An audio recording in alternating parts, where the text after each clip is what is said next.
যখন তুমি নিজের রক্তের মানুষের দ্বারা কষ্ট পাবে, তখন তুমি একবার নবী ইউসুফ আলাইহিস সালামের কথা মনে করো।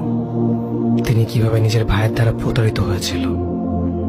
যখন তোমার বাবা মা না বুঝে তোমার বিরুদ্ধাচরণ করে, তখন নবী ইব্রাহিম আলাইহিস সালামের কথা মনে করো। তার বাবা তাকে আগুনে নিক্ষেপ করায় ভূমিকা রেখেছিল।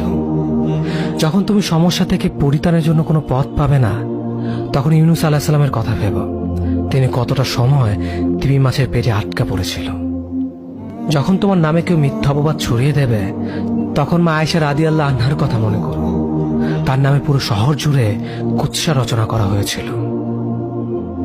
যখন তুমি অসুস্থ ব্যথার যন্ত্রণায় কাঁদতে থাকো, তখন নবী আইয়ুব আলাইহিস সালামের কথা ভেবো। তিনি ভয়ঙ্কর এক ভাইরাসজনিত রোগে আক্রান্ত হয়ে তোমার থেকে বেশি কষ্ট পেয়েছিল। যখন তুমি দিনের কোনো বিধান নীতিতে যুক্তি খুঁজে পাও না, তখন নবী নূহ আলাইহিস সালামের কথা ভেবো।